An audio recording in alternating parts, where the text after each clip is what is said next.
Estamos de volta com o programa Cândido, aqui pela TV Mundo Maior.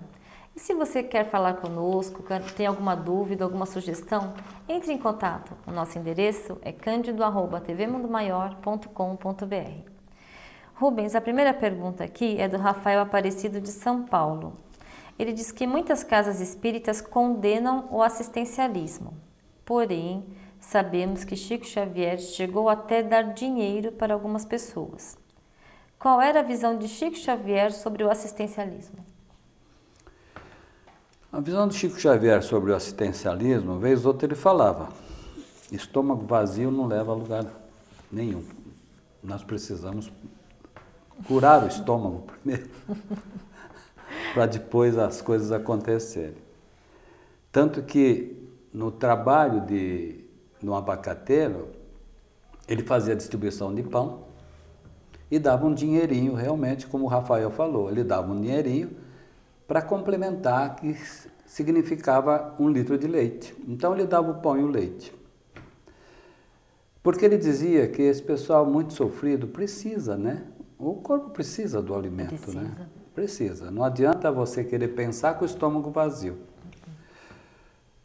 Mas, de qualquer forma, ele sempre estimulou a assistência. Tanto que ele era o grande modelo da assistência, né?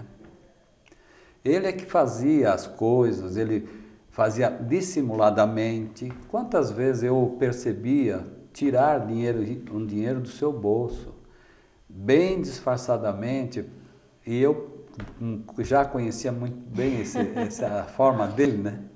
Eu ficava observando ele com todo cuidado, colocava o dinheirinho na mão, ainda escondido, e quando a pessoa vinha, ele passava para a pessoa sem que ninguém percebesse. Então ele sabia quem precisava, quem tinha a necessidade, né? E toda a assistência que era feita, né, em Uberaba, das pessoas que para lá iam e que levavam mantimentos e que iam direto distribuir, porque uma coisa ele tinha também, ele nunca deixou entrar nada na casa dele para dizer de proveito para Chico Xavier, não. Certa feita, uma pessoa ali estava dizendo, olha, fulana de tal, me permitem, né? Mandou um caminhão de alimentos aí para sua casa. Aliás, isso saiu até numa reportagem no folhetim da Folha da Manhã, dizendo que foi para sua casa. Ele falou, meu filho, aqui na minha casa não entrou nenhum caminhão de alimentos. Deve ter ido lá para o abacateiro, para lá que deve ter ido. Foi para lá que foi. Sim. Então você vê que toda vez que alguém quisesse fazer, né, uma oferenda, né, levavam direto as festinhas, né, que faziam para as crianças, os bolos, as balas, tudo era feito lá. Sim, e essa questão do assistencialismo, eu acho até que ele está pontuando aqui, existem também trabalhos onde a pessoa dá o mantimento e também não dá o evangelho. Então é importante sim, dar o alimento físico e complementar com o alimento espiritual. Pois esse é um ponto que precisamos também observar. Tem muitos centros que realmente fazem esse trabalho, né, do assistencialismo, e tem um trabalho de evangelho onde estas pessoas assistidas pela casa, né, participam. Eu fiz muito esse tipo de trabalho lá em Diadema, no centro da Cacilda Becker, sim, onde eu me reunia aos sábados à tarde com as mães das crianças, que também ficavam lá, mas as mães ficavam conosco no Evangelho.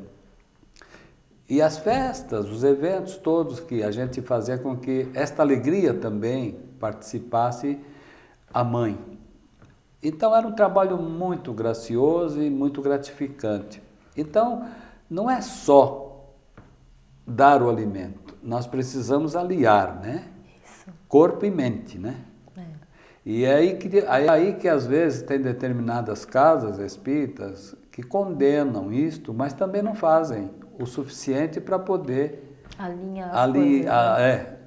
alinhar as coisas ou vincular uma coisa com a outra, né? Sim, porque a pessoa também tem fome do pão espiritual. Sim, porque é muito fácil eu chegar a te dar um quilo de arroz, uma cesta e acabou, nada mais. Nem uma palavra, nem a mais, nem a menos.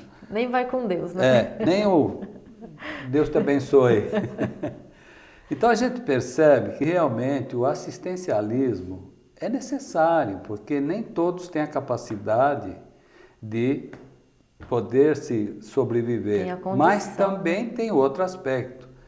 Também precisa ter-se o cuidado também da exploração dos assistidos para com a casa também, né? Sim. Nós tivemos casos, né, de que a gente estava doando coisas e de repente percebíamos que mesmo dentre os assistidos, dessas peças, todas roupas que a gente estava ali, pessoas outras que lá estavam, jogavam pela janela e os que estavam lá fora na janela ficavam recolhendo. Então você vê todo um cuidado. Nem todos que estão na visão da caridade estão propensos ou para receber a caridade ou com a consciência da caridade.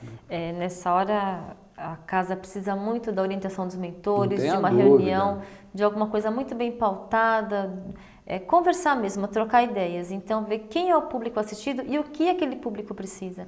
Às vezes vale muito mais a pena o grupo se reúne, leva num abrigo de idosos, num abrigo de crianças ou de algum tipo de doença, porque ali está usando, do que montar um grupo para assistidos que eles não conhecem e aquilo acaba sendo perdido e o trabalho acaba desanimando quem está começando no trabalho, porque quem já está no trabalho supera isso, mas quem está começando acaba desacreditando e gera uma série de conflitos, né? O bem sempre terá que ser feito. Sim.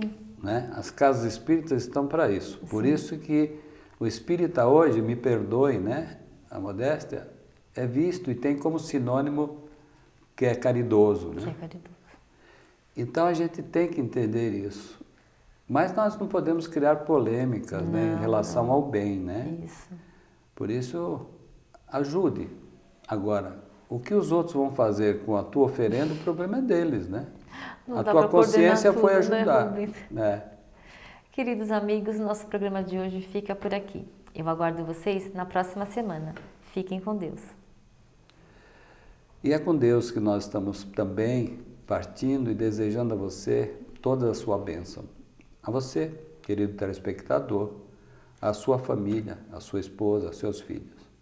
Continuem conosco, agora e sempre, porque Deus assim está, agora e sempre conosco.